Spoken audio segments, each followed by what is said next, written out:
Russian tourist കേന്ദ്രമായ ഗലൻഡിഷ്ക് ബീച്ചിലെ റിസോർട്ടിലുണ്ടായ Ukraine drone ആക്രമണത്തിൽ 3 കുട്ടികൾ ഉൾപ്പെടെ 7 പേർ കൊല്ലപ്പെട്ടു. സംഭവത്തിൽ 40 പേർക്ക് പരിക്കേറ്റതായാണ് റിപ്പോർട്ട്. ജനങ്ങൾ ഏറെയുള്ള ബീച്ചിലേക്ക് ഡ്രോൺ പതിക്കുന്നതും തുടർന്ന് വൻ സ്ഫോടനം ഉണ്ടാകുന്നതുമായ ദൃശ്യങ്ങൾ സമൂഹ മാധ്യമങ്ങളിൽ വ്യാപകമായി പ്രചരിക്കുന്നുണ്ട്. ജനവാസ മേഖലകളെ ലക്ഷ്യമിട്ട് യുക്രൈൻ മനഃപൂർവ്വം നടത്തിയ ഭീകരാക്രമണമാണ് ഇതെന്ന് റഷ്യൻ വിദേശകാര്യ മന്ത്രാലയ വക്താവ് മരിയ സഖറോവ ആരോപിക്കുകയുണ്ടായി. എന്നാൽ ആക്രമണത്തെക്കുറിച്ച് യുക്രൈന്റെ ഭാഗത്തുനിന്ന് ഔദ്യോഗിക പ്രതികരണങ്ങളൊന്നും ലഭ്യമായിട്ടില്ല. യുദ്ധത്തിൽ സാധാരണക്കാരെ ലക്ഷ്യം വെക്കാറില്ലെന്നാണ് ഇരു രാജ്യങ്ങളും ആവർത്തിക്കാറുള്ളത്.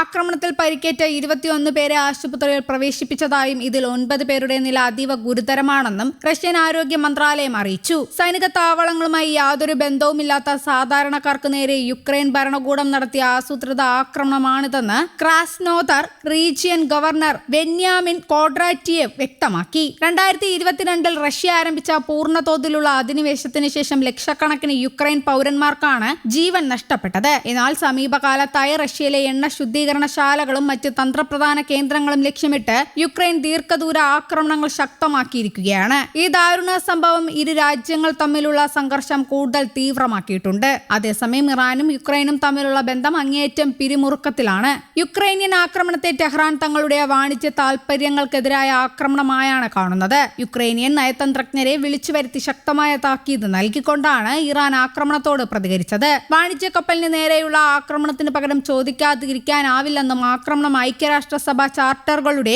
ലംഘനമാണെന്നും ഇറാൻ വിദേശകാര്യമന്ത്രി അബ്ബാസ് അരാക്ചി മുന്നറിയിപ്പ് നൽകി. ആക്രമണം ക്രിമിനൽ പ്രവൃത്തിയാണെന്ന് വിശേഷിപ്പിച്ച ഇറാനിയൻ വിദേശകാര്യ മന്ത്രാലയ വക്താവ് ഇസ്മായിൽ ബക്കായി ഇത്തരം പ്രവൃത്തി യുക്രൈൻ യുദ്ധം കൂടുതൽ വിപുലീകരിക്കുന്നതിലേക്ക് നയിക്കുമെന്ന് കീവിന് മുന്നറിയിപ്പ് നൽകുകയും ചെയ്തു. മറുപടിയുമായി എത്തിയ യുക്രൈൻ തങ്ങൾ ലക്ഷ്യമിട്ടത് റഷ്യൻ പടക്കപ്പലും കാസ്പിയൻ കടലിന്റെ ഇറാന്റെ സൈനിക സാമഗ്രികളുമായി പോവുകയായിരുന്ന ചരക്ക് കപ്പലുമാണെന്ന് വിശദീകരിച്ചു. അതേസമയം റഷ്യയും യുക്രൈനുമായുള്ള സംഘർഷത്തിൽ തങ്ങൾ ഒരിക്കലും ഇടപെട്ടിട്ടില്ലെന്ന് ഇറാനിയൻ വിദേശകാര്യ വൃത്തങ്ങളും അറിയിച്ചു.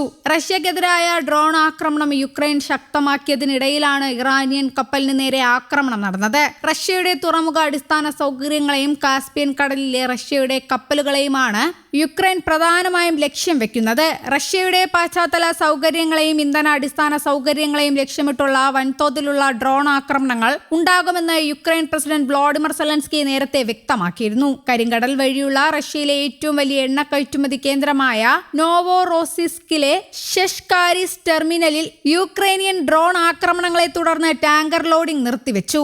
റോസ്തോവോൺ ഡോണിലെ ഒരു കയറ്റുമതി ടെർമിനലും യുക്രൈൻ ആക്രമിച്ചു. ഇതിനു പുറമെ വാണിജ്യ കപ്പലുകളും ആക്രമിക്കപ്പെട്ടു. റഷ്യ യുക്രൈൻ സംഘർഷത്തിലെ ഏറ്റവും പുതിയ തലമായ ഡ്രോൺ ആക്രമണങ്ങളിൽ ഇറാന് മാത്രമല്ല ആഘാതമേറ്റത്. ലോകത്തിലെ 3ാമത്തെ വലിയ നാവിക വിതരണക്കാരായ ഇന്ത്യക്ക് ഈ ഡ്രോൺ ആക്രമണങ്ങളിൽ നഷ്ടപ്പെട്ടത് 5 നാവികരെയാണ്. റഷ്യയുടെയും യുക്രൈന്റെയും ഭാഗത്തുനിന്ന് കപ്പലുകൾക്ക് നേരെ നടന്ന വ്യത്യസ്ത ആക്രമണങ്ങളിലുണ്ടായ ആൾനാശത്തിനെതിരെ ഇരു രാജ്യങ്ങളെയും ഇന്ത്യ പ്രതിഷേധം അറിയിച്ചിട്ടുണ്ട്. News desk Kerala Kaumudi.